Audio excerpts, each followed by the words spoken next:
On poursuit notre série dans Exode et jusqu'à présent, on est dans les plaies, hein, dans ce moment où Dieu va faire des signes incroyables pour se faire connaître, pour libérer son peuple, mais pour se faire connaître aussi aux Égyptiens. Et jusqu'à présent, on a vu que Dieu avait frappé à travers quelque chose qui est fondamental en Égypte, l'eau du Nil, qui est vraiment comme la source de vie, là, où on va pêcher, avec laquelle on va faire de l'engrais, avec laquelle on va nourrir la terre. Et Dieu transforme cette eau-là en sang. C'était la première des plaies évidentes. Et Dieu frappe fort. Dieu est en train de dire « Je suis le seul vrai Dieu ». Il y a une tension dans le rapport entre Dieu et les Égyptiens, entre Dieu et Pharaon, parce que Dieu poursuit deux objectifs. Tout le long, il y a deux objectifs qui sont là. Le premier, c'est de libérer Israël. Il est en train littéralement de forcer la main de Pharaon pour qu'il laisse aller son peuple qui est en esclavage depuis très longtemps. Mais l'autre objectif, c'est que Dieu est en train de se faire connaître. Dieu est en train littéralement de se révéler aux Égyptiens. Et donc, il va faire la démonstration qu'il est le seul vrai Dieu. Et cela tient quand tu compares Dieu à tous les dieux de la terre.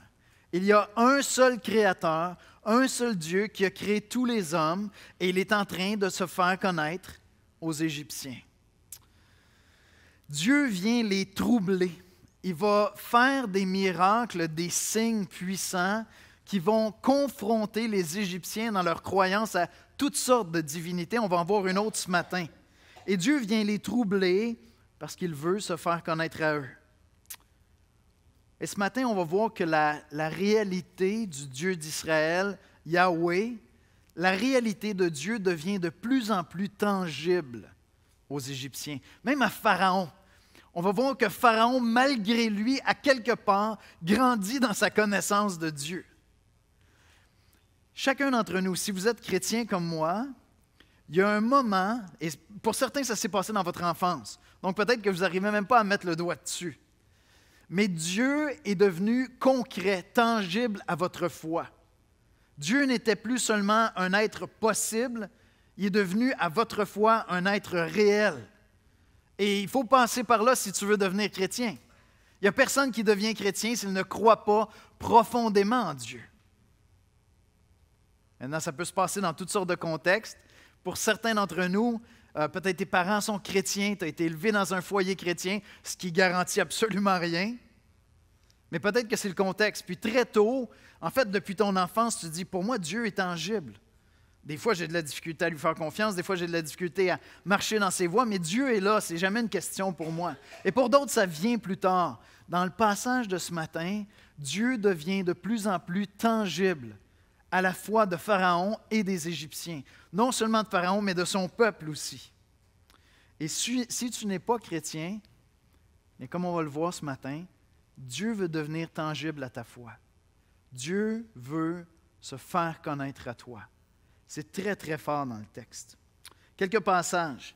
Dans Matthieu 7,7, c'est Jésus qui dit « Demandez et l'on vous donnera. Cherchez et vous trouverez. Frappez et l'on vous ouvrira. » Dieu veut qu'on le cherche et Dieu veut se faire connaître. Dieu veut se faire connaître. Dans Jérémie 29,13, Dieu parle à son peuple d'Israël qui s'est éloigné de lui. Puis il dit « Vous me chercherez et vous me trouverez si vous me cherchez de tout votre cœur. » Il y a une question de cœur ici, puis on va parler du cœur de Pharaon beaucoup. On va parler de nos cœurs à nous, de ton cœur et le mien. Mais dans Jérémie, Dieu dit à son peuple, « Vous me chercherez et vous me trouverez si vous me cherchez de tout votre cœur. Je me laisserai trouver par vous, dit l'Éternel. » Dieu va plus loin que ça encore. Dans Ésaïe 65,1, écoutez bien ceci. « J'ai exaucé ceux qui ne demandaient rien. J'ai exaucé ceux qui ne demandaient rien. Je me suis laissé trouver par ceux qui ne me cherchaient pas. » Est-ce que Dieu veut se faire connaître? Je me suis laissé trouver par ceux qui ne me cherchaient pas. Et il est en train de parler des nations qui vont venir à lui. Ces nations qui ne le cherchaient pas. Pharaon ne cherchait pas Dieu. Ça, c'est très clair. Si Pharaon avait eu son mot à dire, il aurait dit, « Regarde, c'est beau.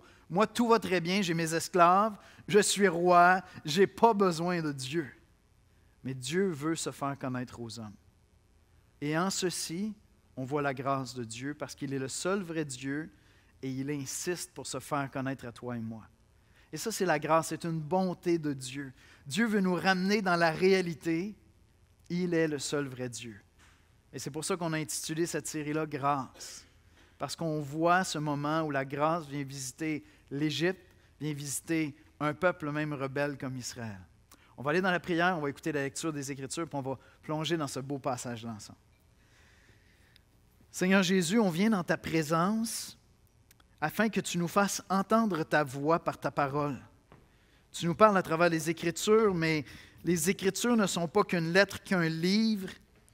Les Écritures deviennent vivantes dans notre cœur, dans notre âme, lorsque ton esprit prend ces textes sacrés et les applique à nos vies, Seigneur. Et c'est notre prière ce matin. C'est notre prière que tu viennes te faire connaître à nous.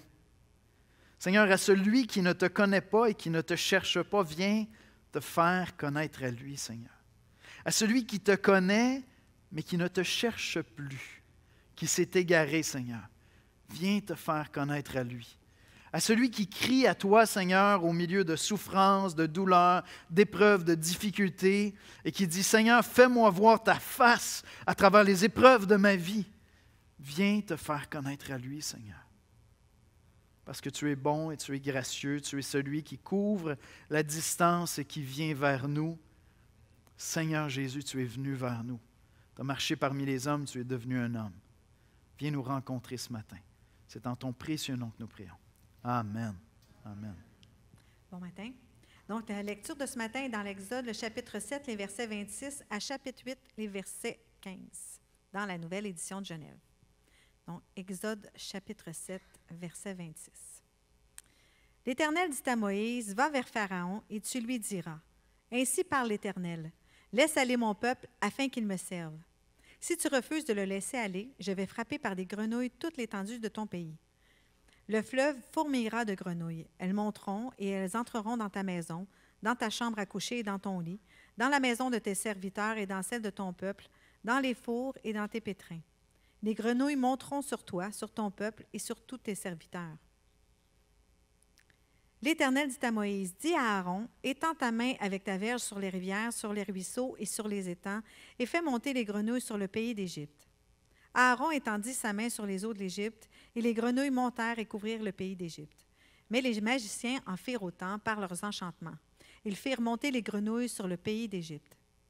Pharaon appela Moïse et Aaron et dit, « Priez l'Éternel afin qu'il éloigne les grenouilles de moi et de mon peuple, et je laisserai aller le peuple pour qu'il offre des sacrifices à l'Éternel. » Moïse dit à Pharaon, « À toi l'honneur de me fixer le moment où je dois intercéder pour toi, pour tes serviteurs et pour ton peuple, afin que le Seigneur retire les grenouilles loin de toi et de tes maisons. Il n'en restera que dans le fleuve. » Il répondit, « Demain. » Et Moïse dit, « Il en sera ainsi, afin que tu saches que nul n'est semblable à l'Éternel, notre Dieu. Les grenouilles s'éloigneront de toi et de tes maisons, de tes serviteurs et de ton peuple. Il n'en restera que dans le fleuve. » Moïse et Aaron sortirent de chez Pharaon, et Moïse cria à l'Éternel au sujet des grenouilles dont il avait frappé Pharaon. L'Éternel fit ce que demandait Moïse, et les grenouilles périrent dans les maisons, dans les cours et dans les champs. On les entassa par monceaux, et le pays fut infecté. Pharaon, voyant qu'il y avait du relâche, endurcit son cœur, et il n'écouta point Moïse et Aaron, selon ce que l'Éternel l'avait dit. L'Éternel dit à Moïse, « Dis à Aaron, étends ta verge et frappe la poussière de la terre. Elles se changeront en poux dans tout le pays de l'Égypte. » Ils firent ainsi. Aaron étendit sa main avec sa verge et il frappa la poussière de la terre. Et elle fut changée en poux sur les hommes et sur les animaux. Toute la poussière de la terre fut changée en poux dans tout le pays d'Égypte. Les magiciens employèrent leurs enchantements pour produire les poux, mais ils ne purent pas. Les poux étaient sur les hommes et sur les animaux. Et les magiciens dirent à Pharaon, « C'est le doigt de Dieu. » Le cœur de Pharaon s'endurcit et il n'écouta point Moïse et Aaron selon ce que l'Éternel avait dit.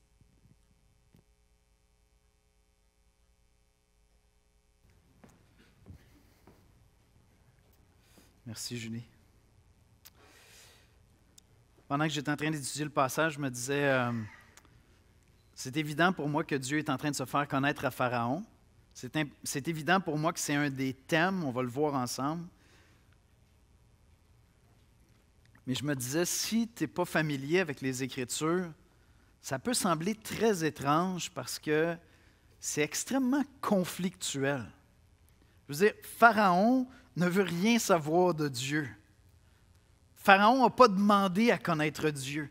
Il n'est pas en train de chercher Dieu. Ce n'est pas comme s'il s'est dit « ça va mal ». Non, c'est Pharaon, il a des esclaves, il est prospère. On ne connaît pas les détails de sa vie du tout, mais il ne cherchait pas Dieu. Puis là, il se développe dans ce passage-là, non seulement que Dieu vient pour libérer Israël, mais de manière extrêmement agressive, je vais dire même oppressante, Dieu vient se révéler à Pharaon. Ça peut sembler étrange, tu te dis, mais quelle sorte de Dieu agirait ainsi?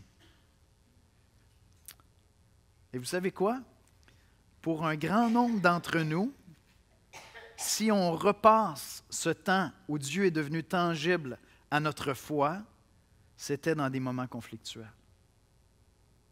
Certains d'entre vous, comme je disais, vous êtes nés dans l'Église, puis vous êtes là, puis là, la colle, c'est quand quelqu'un vient te voir et dit « Quand est-ce que tu as accepté le Seigneur? C'est quelle journée? C'est vraiment important que tu connaisses la journée où tu t'es converti. » À ceux-là, je dirais, continuez à étudier les Écritures. La conversion est beaucoup plus complexe que ça. Beaucoup plus complexe que ça. Mais pour un grand nombre d'entre nous, bien, cette période, ce moment où Dieu nous pourchassait, voulait se faire connaître à nous, et à quelque part, on était en lutte avec Dieu, résistant à Dieu. C'est mon expérience à moi. Où littéralement, pour moi, me convertir, c'est « J'abandonne, Seigneur. C'est bon, tu as gagné. Je vais marcher dans tes voies. Je veux que tu diriges ma vie. » Alors, c'est vrai que c'est particulier ici parce que c'est dans une situation conflictuelle. Dieu est en conflit avec Pharaon. Mais en réalité, tout ce que ce passage-là, tout ce que ces passages-là illustrent, c'est que toute personne qui ne marche pas avec Dieu est en conflit avec Dieu. Parce qu'il n'y a pas d'autre Dieu qui existe. Et si tu ne connais pas le Créateur, ton Créateur, si tu ne connais pas ce Dieu qui se révèle aux hommes, ce Dieu unique et bon, c'est que tu sers d'autres divinités. C'est que tu sers d'autres dieux. En Occident, c'est peut-être toi, c'est peut-être le confort, c'est peut-être le matérialisme, c'est peut-être la sexualité, c'est peut-être l'amour, peu importe. Mais des choses qui sont souvent belles et bonnes, sont élevées comme des dieux à poursuivre, dominent ta vie. Et peut-être que tu n'en as pas conscience, mais il y a un conflit entre ton Créateur et ton cœur. Et parfois, ça se passe de manière très, très douce, puis vraiment agréable. Cette semaine, j'avais le privilège de m'asseoir avec un homme qui veut connaître le Dieu de la Bible. C'est fascinant. Puis plus on ouvre les Écritures, plus on aborde, on expose qui est ce Dieu-là, il y a un sourire sur son visage. Il dit, mais quel Dieu merveilleux! Mais c'est plus souvent comme Pharaon que ça se passe, je vous l'assure. Voici comment je résumerai l'exposé de ce matin. Dieu vient se faire connaître à Pharaon.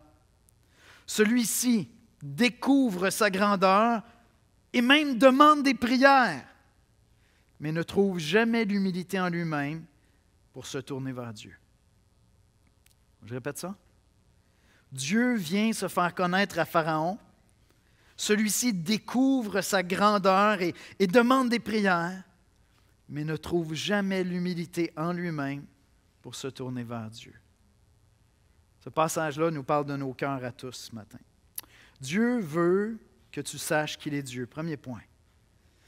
Plus tôt dans Exode 5, Pharaon avait déclaré ceci. Pharaon répondit, « Qui est l'Éternel? Qui est ton Seigneur? Qui est ton Dieu pour que j'obéisse à sa voix en laissant aller Israël? Je ne connais point l'Éternel et je ne laisserai point aller Israël. » À la limite, c'est honnête. C'est une déclaration honnête. C'est qui ce Dieu-là qui fait que je devrais laisser aller ma main-d'œuvre, mon cheap labor, mes esclaves? Pourquoi est-ce que je les laisserais aller? Je ne connais pas, ce Dieu-là. Moi, je sers d'autres dieux que je crains, que je vénère, mais je ne sers pas ton Dieu. Pharaon ne le connaissait pas. Et donc, ce que Dieu va entreprendre à travers les plaies, c'est de démontrer à Pharaon et aux Égyptiens que leurs dieux sont de faux dieux.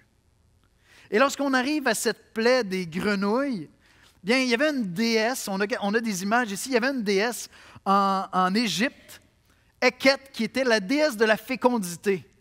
Je ne sais pas si vous pouvez voir sa tête, mais c'est la tête d'une grenouille. Et donc, les grenouilles en Égypte représentaient la fécondité. On est sur le bord du Nil. Moi, lorsque je vais marcher proche du parc Michel Chartrand, puis qu'on entend les rainettes chanter le soir, chaque fois, mon épouse me dit « c'est tellement beau ». Les grenouilles en Égypte représentaient la fécondité. Ils avaient une déesse qui représentait la fécondité. Et ce que Dieu va faire, c'est qu'il va prendre ce symbole-là et il va le transformer en plaie. Ils vont devenir misérables. Même le texte nous dit qu'à la fin, lorsque les grenouilles vont mourir, ils vont faire des monceaux de cadavres qui vont sentir l'infection. On est loin de la fécondité, d'accord? On est loin de l'abondance, on est loin de la joie. Et donc, ce que Dieu fait, c'est que Dieu se fait connaître à Pharaon en disant « Tes dieux sont de faux dieux. Tu dois venir dans la réalité, tu dois connaître la vérité. Tu sers des dieux que les hommes ont imaginés. Regarde comme ils vous ressemblent. Ils sont faibles, misérables, tordus, immoraux, comme vous. » Et Dieu vient se faire connaître à Pharaon. Et c'est vraiment une manifestation de la grâce de Dieu. Même Dieu va assez loin parce que là, Pharaon va dire, OK, demande que ça s'arrête. Puis là, Moïse va dire, OK, à toi l'honneur de choisir quand est-ce que ça va s'arrêter. Comme si Dieu devait faire un honneur quelconque. Pourquoi est-ce qu'il fait ça? Il dit, à toi l'honneur de déterminer à quel moment cette plaie-là va s'arrêter, afin que tu saches que l'Éternel est le seul vrai Dieu. Est-ce que vous voyez comment, à travers ce conflit, c'est un conflit. Je veux dire, le peuple souffre. On l'a dit la dernière fois qu'on était dans Exode, il y a 2 semaines. Je veux dire, Pharaon est indifférent, son cœur demeure indifférent, puis pendant 7 jours, le peuple doit creuser des puits pour aller chercher de l'eau. Donc, c'est extrêmement souffrant, c'est un conflit. Mais est-ce que vous voyez la grâce et la douceur de Dieu qui prend le temps de dire, je sais que tu ne me connais pas. Je sais que tu ne crois pas en moi, mais je vais te donner encore l'opportunité de mesurer mon existence. Je vais devenir tangible à ta foi. Je ne serai pas simplement un concept abstrait. Un Dieu que tu as besoin de découper dans du bois, de sculpter dans du bois pour que ça devienne un peu concret. Non, je vais devenir concret à ta foi. À toi l'honneur de déterminer quand est-ce que cette plaie va s'arrêter. Dieu est incroyable. Bon, il y a certainement un peu d'ironie de la part de Dieu dans ça. Puis évidemment, bien, Pharaon dit demain. Immédiatement, je veux que ça s'arrête. Moïse dit, il en sera ainsi afin que tu saches que nul n'est semblable à l'Éternel notre Dieu. C'est un des aspects les plus fascinants puis les plus importants à comprendre si vous voulez comprendre la Bible, que de savoir que Dieu veut vraiment se faire connaître.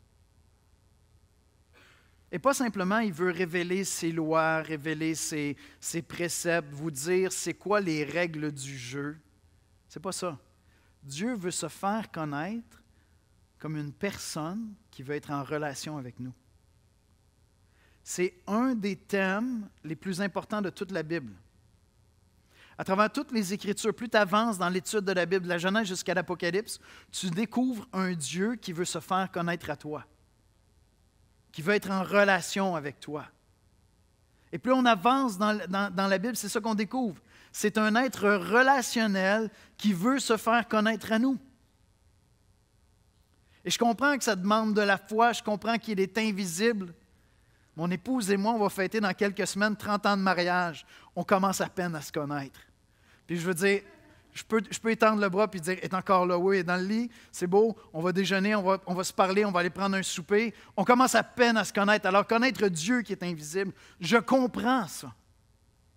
Mais il n'en demeure pas moins qu'un des thèmes les plus importants de toute la Bible, c'est que Dieu n'est pas un être absent, abstrait, conceptuel, qui nous aurait donné des règles du jeu, qui serait distant, qui nous regarderait aller sur la terre et qui dirait « je vais m'amuser avec leur destinée ». comme si on était juste une table de jeu pour lui. Non, Dieu est une personne relationnelle qui nous donne pour premier commandement, tu aimeras le Seigneur ton Dieu, tu aimeras le Seigneur ton Dieu, tu aimeras le Seigneur ton Dieu, tu aimeras le Seigneur ton Dieu. Parce que Dieu est relationnel et il veut se faire connaître à nous. Et en fait, lorsqu'on avance dans la révélation, la Bible, c'est une révélation. Dieu se révèle, se fait connaître à nous. Lorsqu'on avance dans la révélation, on en vient à Jésus-Christ dans le Nouveau Testament. Moïse était un des prophètes et Dieu a parlé à travers des centaines de prophètes. Lorsque j'arrive dans le Nouveau Testament, dans Hébreux, au chapitre 1, verset 1, on lit ceci. « Après avoir autrefois, à plusieurs reprises et de plusieurs manières, parlé à nos pères par les prophètes, Dieu, dans ces derniers temps, nous a parlé par le Fils. Il l'a établi héritier de toutes choses. Par lui aussi, il a créé l'univers. » Et donc, je trouve ce thème-là quand j'arrive dans le Nouveau Testament. Jésus vient, le Fils de Dieu devient un être humain. Il n'est plus abstrait. Il devient un être humain comme toi et moi pour nous faire connaître Dieu. Dieu se fait connaître à travers la personne de son Fils. C'est un des thèmes les plus importants de la Bible. Comprendre que Dieu veut être en relation avec toi et moi et il veut se révéler à toi et moi. Et si tu le connais déjà parce que tu es chrétien, toute ta course, chacune de nos journées sur la terre, c'est l'opportunité de le connaître davantage. C'est pourquoi le mariage est tellement une belle illustration de notre relation avec Dieu, parce que c'est ça le mariage. C'est se découvrir, apprendre à se connaître, être en relation, évoluer ensemble, puis grandir ensemble, puis découvrir de plus en plus l'autre, alors que je pensais la connaître. Mais je la découvre à travers les années. Dieu vient se faire connaître à Pharaon et Dieu va devenir tangible à sa foi. Le deuxième point, c'est quand tu demandes des prières, tu sais qui est Dieu. Quand je vous dis que Dieu devient tangible à sa foi, bien, on passe à un autre niveau avec Pharaon. Hein? Je veux dire, au départ, c'était, c'est qui ce Dieu-là? Je ne le connais pas, rien à cirer, je ne crois pas en lui, je ne connais pas ce Dieu-là. Là, on passe à un autre niveau. Priez votre Dieu pour moi. C'est vraiment intéressant. Je veux dire, c'est quand même une certaine reconnaissance de son existence. Quand tu es mal pris, puis tu dis « Priez-le pour moi ». OK, c'est assez, je le sais, il existe, il est vivant. Priez-le pour moi. Priez votre Dieu pour moi. Est-ce que ça vous est déjà arrivé que des gens qui ne sont pas chrétiens viennent vous voir et vous demandent de prier pour eux? Ça m'est arrivé plein de fois dans ma famille, ou même des collègues, ou des gens que je connais. En fait, je le dis souvent, c'est une de mes premières portes d'entrée quand je veux partager ma foi avec quelqu'un. Je fais juste glisser dans une conversation en passant, tu sais que je suis chrétien, je prie pour toi là-dessus, lorsque quelqu'un me partage quelque chose de difficile. J'ouvre une conversation avec cette personne-là sur la prière. C'est ça que je suis en train de faire. C'est très volontaire, il n'y a rien de naïf là-dedans, mais c'est très sincère. C'est vrai, parce que je connais le Dieu qui s'est fait connaître à moi. Je suis en relation avec lui, je peux aller prier, je peux aller lui demander des choses, des faveurs pour plein de gens. Et donc souvent, c'est ça que je vais glisser dans une conversation. En passant, tu sais que je suis chrétien, je prie pour toi là-dessus. Je l'ai fait avec Fadi Daguerre, notre chef de police. Lorsque son contrat n'était pas renouvelé, j'ai dit, Monsieur Daguerre, je veux juste que vous sachiez, je prie pour ça. On a besoin de vous à Longueuil. Merci. Merci, Yannick. Bien, Dieu commence à être pas mal tangible à la foi de Pharaon. Je ne suis pas en train de dire qu'il va se convertir. Je ne suis pas en train de dire qu'il va vraiment l'aimer. Mais on n'est plus dans l'abstraction, là. Pharaon appela Moïse et Aaron et dit, « Priez l'Éternel, afin qu'il éloigne les grenouilles de moi et de mon peuple, et je laisserai aller le peuple. » Moi, ça, on s'en reparlera, là. On ne parle pas d'une vraie repentance. Mais on est en train de dire que Dieu devient tangible à la foi de Pharaon. Et c'est vraiment une joie quand quelqu'un autour de nous dit « Hey, tu prierais-tu pour moi, s'il te plaît? » Ça ne me dit pas grand-chose sur sa foi. Peut-être qu'il fait ça avec toutes les personnes qui croient, qui sont croyants. Tu sais. Il accroche un chapelet à la corde à linge, vous connaissez ça? il prend toutes les options, tu sais. Je vais me vouer à tous les dieux, puis à quelque part, il y a quelque chose qui va bien se passer. Mais on n'est plus dans l'athéisme là, ici. Là. On est ailleurs quand même. Tu sais. Et s'il demande à toi de prier, c'est qu'il y a quelque chose qui est là. Ça ne va pas nécessairement conduire Pharaon à aimer Dieu. Mais Pharaon ne pourra pas plaider que Dieu n'existe pas. Pharaon ne pourra pas dire que Dieu est abstrait, que Dieu est inexistant. Il ne pourra plus dire ça. Parce que lui-même a demandé qu'on prie en sa faveur, qu'on prie dans la faveur de son peuple. Mais le rapport qu'il va garder avec Dieu, c'est un rapport, panic bar. C'est la porte avec la barre panique. C'est une porte pratique quand il y a le feu, mais autrement, c'est un rapport utilitaire. Et si on veut être honnête, comme chrétien, c'est ça la beauté de la Bible, hein, c'est que des fois on regarde Moïse et on dit « Ah oui, ok, je suis comme Moïse ». D'autres fois on regarde Pharaon et on dit « Ah, je pense que je suis plus comme Pharaon ». Tu sais. Mais si on veut être honnête, est-ce qu'il ne nous arrive pas d'avoir un rapport utilitaire avec Dieu? Il y a des moments de crise dans nos vies où c'est douloureux, hop, on se rapproche de Dieu, on se rapproche de la chaleur, il fait fret, tu sais. On se rapproche de Dieu, puis là, ça fait du bien, les épreuves s'en vont. Des fois, on est comme Pharaon. Et on doit apprendre de Pharaon. Les chrétiens aussi. Absolument. Parce qu'on connaît Dieu. On devrait rester juste là, juste près de lui. Jamais s'éloigner. C'est tellement bon, sécuritaire et sain. Mais les Écritures sont honnêtes avec nous. La Bible est honnête. Je veux dire, une fois qu'on va avoir terminé l'histoire avec les Égyptiens, on va continuer notre chemin avec Israël. C'est pas impressionnant, honnêtement. Là. Je veux dire, ils vont avoir un rapport extrêmement utilitaire avec Dieu à plusieurs reprises. Je t'invite ce matin juste à évaluer ça quelque part dans ta vie.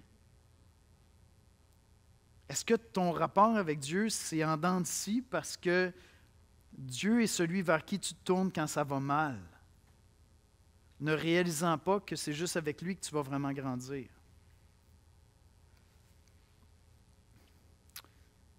Puis Dieu devient tellement tangible pour les Égyptiens que même les magiciens vont en venir à dire à Pharaon, « Écoute, je pense que c'est vrai, je pense qu'il existe. Je pense que leur Dieu, là, il est plus puissant que nos... Je pense que oui. » Parce qu'il va venir après la plaie avec les poux. Et les magiciens vont dire dans Exode 8,15, les magiciens dirent à Pharaon, « C'est le doigt de Dieu. » Est-ce que vous avez déjà expérimenté ça, des moments où c'est évident pour vous que c'est Dieu qui est intervenu? Vous avez déjà vécu ça? Des moments très forts, impressionnants, où tu dis, « OK, c'est Dieu qui était là. » Ce qui est intéressant, c'est quand tu le vis avec quelqu'un qui n'est pas chrétien, puis qui dit, « Oh boy. » Une fois, j'étais en train de faire JBEC au début de ma vie chrétienne. JBEC, c'était un truc où on allait annoncer l'Évangile un peu partout au Québec. Puis je rentre dans une maison, on m'invite à rentrer, puis je commence à jaser. Puis à un certain moment donné, ça commence à devenir très, très tendu. Je réalise que les deux personnes-là qui vivent là n'ont pas du tout un style de vie selon les Écritures. Et eux autres ont décidé qu'ils allaient me chercher là-dessus. « Ouais, qu'est-ce que la Bible a dit là-dessus? » Là, ça commençait vraiment à devenir tendu. Moi, j'essayais d'être comme, tu sais, Jésus veut se faire connaître à vous, il vous aime.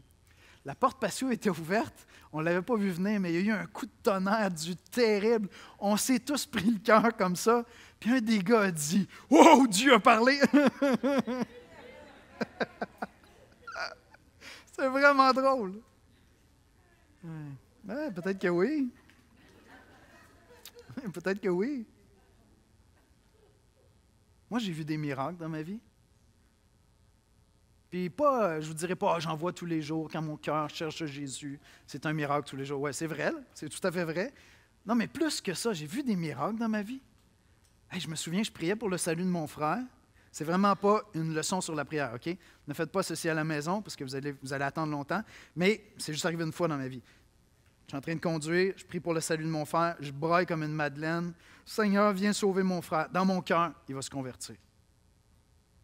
OK? Certitude. À partir de là, tout ce que je faisais, c'est Merci Seigneur. Hallelujah. Il va se convertir. C'est la seule personne pour qui j'ai vécu ça. Je peux vous dire que je braille comme une madeleine pour plein de monde autour de moi encore aujourd'hui. Je ne l'ai pas revécu. Mais wow, c'était pas possible. Effectivement, il se convertit.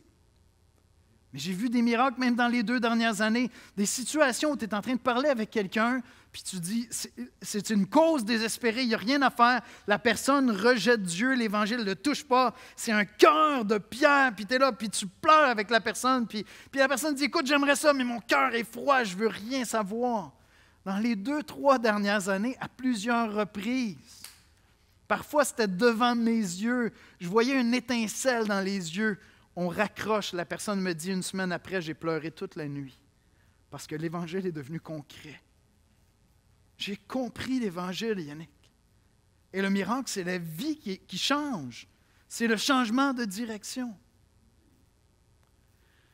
Bien, pour Pharaon et pour les Égyptiens, ils arrivent à un endroit où les magiciens disent, c'est le doigt de Dieu. Je pense que c'est vrai cette affaire-là, man.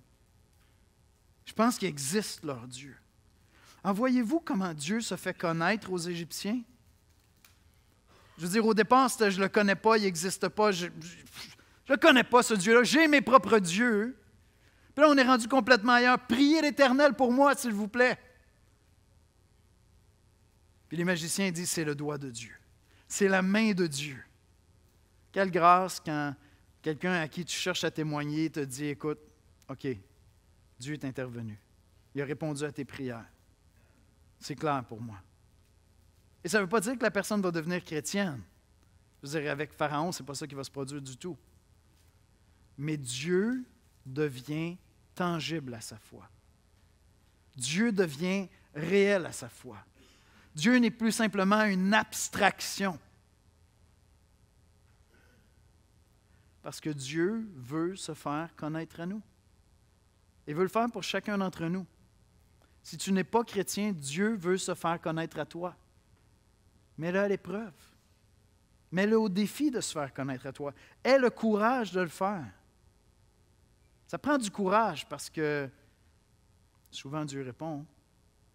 Puis après, tu vas être confronté avec la réalité que dans ton cœur, tu y crois. Je pense à tous ceux qui assistent à l'Église, qui sont enfants de chrétiens et qui ne sont pas chrétiens. Est-ce qu'il t'arrive de demander à tes parents de prier avant les examens? Donc, tu crois en Dieu, qu'est-ce que tu attends? Tu crois en Dieu, qu'est-ce que tu attends? Parce que je conçois très bien que tu peux être élevé dans un foyer chrétien, puis passer par une grande période où tu te dis, mais est-ce que c'est vrai? Je ne connais pas le Dieu de mes parents. Je ne sais pas si c'est vrai. Super légitime. Comme j'ai dit, Pharaon, à la limite, il est honnête lorsqu'il dit « Je ne connais pas ce Dieu-là, j'ai mes dieux, pourquoi tu voudrais me parler de ce Dieu-là? Je ne vous laisserai pas partir. Mes dieux m'ont très bien servi, regarde, j'ai des esclaves, c'est génial. » Mais si toi, il t'arrive des fois de demander à tes parents de prier pour toi, tu es déjà ailleurs, qu'est-ce que tu attends? Dieu veut se faire connaître à Pharaon et aux Égyptiens. Et Pharaon est rendu à un endroit où il dit « Priez pour moi, s'il vous plaît. » Puis ces magiciens disent « C'est la main de Dieu. » là. Ça commence à être très concret. Alors, on va terminer ce matin en parlant du cœur de Pharaon. C'est comme un des gros sujets dans Exode. Parce que le cœur de Pharaon persiste à s'endurcir, mais ce qui est troublant par moments, c'est que certains passages nous disent que c'est Dieu qui endurcit son cœur, et d'autres passages, c'est Pharaon qui endurcit son cœur. Puis Dieu avait annoncé d'avance que Pharaon allait endurcir son cœur, même à un point tel où son cœur va être brisé. Il va perdre son aîné. Il va perdre son fils aîné. Son cœur est tellement dur qu'il va fendre en deux lorsque Dieu va venir mettre un peu de pression dessus. Mon troisième point, c'est garde ton cœur très ouvert à Dieu parce qu'il pourrait s'endurcir. Ton cœur pourrait s'endurcir. Regardez le verset 11, Exode 8, 11. Pharaon, voyant qu'il y avait du relâche, il avait demandé, prier pour que ça s'arrête demain, ça s'arrête demain. Pharaon, hein? Je vous ai dit, il s'approche de Dieu. Tout va bien, il n'y a plus d'épreuves, s'éloigne. Pharaon, voyant qu'il y avait du relâche, endurcit son cœur, et il n'écouta point Moïse et Aaron, selon ce que l'Éternel avait dit. Un des points les plus importants du livre d'Exode, c'est que Dieu est souverain, selon ce que l'Éternel avait dit. Maintenant, au verset 15. Et les magiciens dirent à Pharaon, c'est le doigt de Dieu, c'est la main de Dieu, il existe. Vous allez voir, ça va continuer. La pression même entre Pharaon et son peuple va augmenter dans les prochaines semaines, vous allez voir. C'est la main de Dieu, c'est le doigt de Dieu. Le cœur de Pharaon s'endurcit. Il n'écouta point Moïse et Aaron selon ce que l'Éternel avait dit. Une des difficultés dans le livre d'Exode, c'est que parfois, Dieu nous dit que c'est lui qui endurcit le cœur. Généralement, Dieu nous dit que c'est Pharaon qui endurcit son cœur. Mais bien avant tout cela, Dieu avait annoncé que son cœur allait s'endurcir. Là, tu dis, est-ce que vraiment Pharaon est responsable? Est-ce qu'il est coupable? Je ne sais pas si vous avez déjà vu le vieux film avec Jim Carrey, Liar, Liar. Qui a vu ça, Liar, Liar? Menteur, menteur? Tu sais, des fois, tu peux avoir... Là c'était l'inverse. Hein? C'était comme, il y avait une malédiction sur Jim Carrey, puis il disait la vérité tout le temps. Il n'était pas capable de mentir. Fait que, tu sais, ta femme vient te voir, puis elle dit, est-ce que je suis belle? Non! J'aime pas cette jupe-là! Fait on est là, puis on dit, oui, mais si c'est Dieu qui endurcit son cœur, est-ce que c'est un phénomène comme ça, ou il est comme, de toute façon, il n'y a pas le choix, il va faire ce qu'il faut faire? Puis... C'est très complexe. On ne comprend pas exactement comment la souveraineté de Dieu et nos décisions à nous fonctionnent. On ne sait pas comment ça opère. Mais les Écritures nous disent que Dieu accomplit tous ses desseins, tous ses décrets. La Bible parle des décrets de Dieu. De toute éternité, Dieu a décrété certaines choses. Donc, ça doit se produire. Mais en même temps, Dieu nous dit, fais le bon choix. En fait, dans les Écritures, on a l'histoire d'un autre roi. Je ne lirai pas les passages ce matin, mais le roi Nebuchadnezzar, qui était un roi impie comme Pharaon, un roi qui ne connaissait pas Dieu, qui méprisait Dieu, qui se moquait de Dieu. Puis Dieu va le frapper, il va perdre la tête pendant une saison de sa vie. Et lorsque Dieu va lui donner de retrouver ses esprits, il va lancer une louange à Dieu. Il va littéralement adorer Dieu à ce moment-là. Ce que Pharaon ne fera jamais. Donc, il y a cette espèce de tension dans les Écritures où on voit la souveraineté de Dieu. C'est Dieu qui décrète les choses, mais j'ai une responsabilité. Je dois prendre une décision. Et je vais tenter une illustration en espérant que ça va vous aider à accepter et à comprendre un peu plus le fait que ces deux vérités-là sont là dans les Écritures, mais surtout qu'on puisse apprendre qu'est-ce qu'on doit faire avec ça, nous et notre cœur. Un peu plus loin, une des plaies qui va venir frapper l'Égypte, c'est la grêle. On en a presque eu hier. Je ne sais pas s'il y a eu certaines régions au Québec qui en ont eu, mais je regardais le nuage gris et les alertes en bas sur mon téléphone. J'ai dit, OK. Lorsqu'il y a eu de la grêle à ce moment-là, à cette époque-là en Égypte, si on avait eu des scientifiques contemporains qui avaient pu, je ne sais pas moi, avec des drones, suivre le phénomène qui s'est passé à ce moment-là, est-ce que vous pensez que, parce que de la grêle, c'est quoi? Hein? C'est des vapeurs qui montent, puis là, il y a un phénomène chaud, puis je n'irai pas plus loin parce que je vais dire des niaiseries, mais rapidement, ça va se transformer en glace. Si à l'époque, il y avait eu des drones qui avaient pu suivre l'évolution du phénomène, tout ça, est-ce que vous pensez qu'à un certain moment donné, comme il y aurait eu une pause, le ciel se serait ouvert, il y aurait eu un immense doigt de Dieu qui serait venu, puis pouf! Il aurait transformé ça en grêle, ou est-ce qu'on aurait assisté à un phénomène qui a de l'air 100% naturel, mais qui en même temps est là quand Dieu le veut? Je pense que c'est la seconde chose qui se serait passée. On aurait pu voir la formation de grêle qui serait tombée. Et pourtant, Dieu a annoncé quand est-ce que ça allait se faire. La rébellion de Pharaon est naturelle. Au Québec, on dit une tête de cochon. C'est naturel. C'est très naturel. Il a le cœur dur, il est orgueilleux, il est fier. Il ne veut pas se soumettre. Il est un dieu parmi les Égyptiens. Hein, on le perçoit comme un Dieu parmi les dieux. C'est très naturel. Mais Dieu nous dit dans les Écritures que sans sa grâce, sans son aide, on va être livré à cette tendance-là. Puis en fait, Dieu nous met en garde de ne pas endurcir notre cœur parce qu'on ne connaît pas le moment de bascule où c'est un point de non-retour. Puis peut-être que vous avez des gens autour de vous, vous les avez vus lutter avec des dépendances dans leur vie. La drogue, l'alcool, le gambling, peu importe. Puis quand vous essayez de l'aborder avec eux, puis vous dites, il me semble que tu es en train de perdre le contrôle. Et ils vous disent, non, je suis tout à fait au contrôle. Jusqu'à ce qu'ils perdent le contrôle. Et dans certains cas, c'est dramatique, absolument dramatique.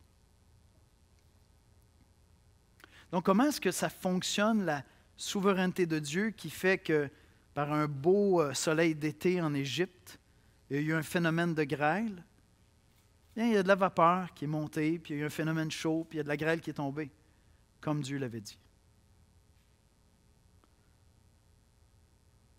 Et donc, qu'est-ce qui se passe avec nos cœurs si on ne veille pas sur nos cœurs? On va être livré à nos penchants naturels, comme Dieu l'a dit. Je ne connais pas la part de tout cela qui dépend de Dieu lorsque je décide de faire le bien, mais je connais ma part à moi. Et donc, Dieu me met en garde de résister lorsqu'il me parle. Il y a un très, très beau passage dans Proverbe 4 qui dit « Garde ton cœur plus que toute autre chose, car de lui viennent les sources de la vie. »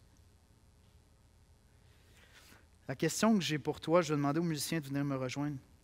La question que j'ai pour toi ce matin, c'est est-ce que Dieu, dans un domaine de ta vie, te parle? Est-ce qu'il y a un domaine de ta vie où tu as des questions, tu as des doutes, tu as des luttes? Tu cries à Dieu et tu dis « je ne comprends pas ». Puis Dieu te parle. Est-ce qu'il y a des domaines dans ta vie où Dieu te confronte dans un rapport conflictuel? Ça fait mal, mais Dieu te confronte, Dieu te parle.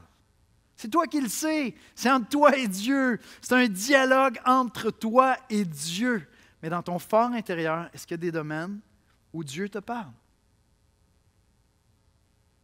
Quelle est ta réponse? Parce que le choix que Pharaon fait ici, c'est d'endurcir son cœur. Puis à quelque part, Dieu dit, c'est bon, je vais te livrer à toi-même. Ton cœur va s'endurcir. Et la tentation pour nous, c'est de dire, non, je suis au contrôle. Je suis au contrôle. Mon cœur n'est pas entièrement au diapason avec Dieu, mais je suis au contrôle. Ça va, je me suis juste éloigné un peu, je tiens le volant, il n'y a pas de problème, ça ne dérapera pas. Et pour l'avoir expérimenté moi-même et l'avoir vu dans la vie de plusieurs chrétiens, tu peux perdre le contrôle pour un bon bout de temps. Un point tel où il y a un moment où tu dis, Seigneur, je n'entends plus ta voix. Je lis la parole, je lis les Écritures et je n'entends plus ta voix. Ton esprit ne me touche plus, ne m'émeut plus, ne m'ébranle plus, ne me confronte plus. On dirait que je suis mort spirituellement. Pourtant, tu pensais que tu avais le contrôle, tu t'es juste éloigné un peu. Mais tu entendais la voix de Dieu. Et Dieu nous dit, garde ton cœur, veille sur ton cœur, plus que toute autre chose. Parce que tu ne sais pas quand ton cœur va s'endurcir. Tu ne sais pas quand tu vas perdre le contrôle pour de bon. Dieu veut se faire connaître à toi. Il veut se faire connaître à moi. S'il t'arrive de demander à des chrétiens de prier pour toi, je pense que Dieu n'est plus si abstrait que ça pour toi. S'il t'arrive de voir la main de Dieu dans ta vie intervenir, tu te dis, écoute, il y a un Dieu quelque part. Entends ce qu'il te dit, cherche-le, mets-le au défi de se faire connaître à toi. Et si, comme chrétien, il y a des domaines où Dieu te parle, n'endurcis pas ton cœur. Au contraire, Continue à écouter sa voix, puis rapproche-toi de Dieu. Éloigne-toi pas, pensant que tu es au contrôle, puis que tu peux juste comme, aujourd'hui, on va marcher un petit peu moins avec Dieu. Mais on ne connaît pas ce moment où notre cœur se ferme. Puis des fois, ça prend des années pour revenir à la maison. Il y a beaucoup de souffrance. Et pourtant, c'était la grâce de Dieu qui nous appelait. On va prier ensemble. Seigneur, je suis vraiment touché de voir ta patience et ta douceur avec Pharaon à travers tellement de conflits. À travers tellement de souffrances, tu multiplies les attentions, tu multiplies les gestes concrets, Seigneur. Cet homme qui avait énormément de pouvoir, qui présidait à la destinée d'un peuple, chacune de ses décisions était lourde de conséquences, qui ne te connaissait pas, tu t'es fait connaître à lui, Seigneur.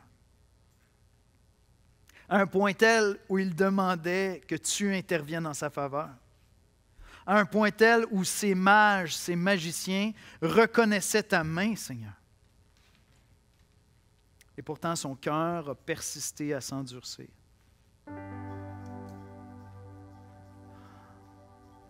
Éternel, notre Dieu, viens parler à nos cœurs. Et garde nos cœurs tendres à l'écoute de ton esprit. Garde nos cœurs disposés à entendre ta voix, Seigneur. Seigneur, garde-nous de penser qu'on est au contrôle en s'éloignant de toi, même un temps soit peu. Et Père, je te prie pour ceux et celles qui entendent ce message et qui entendent au-delà d'un homme qui partage des réflexions sur la Bible, qui entendent ta voix. Conduis-les à la maison, Seigneur, pour qu'ils te connaissent, toi, le seul vrai Dieu, et celui que tu as envoyé, Jésus-Christ, ton Fils. Viens, Seigneur, règne dans nos cœurs. Amen.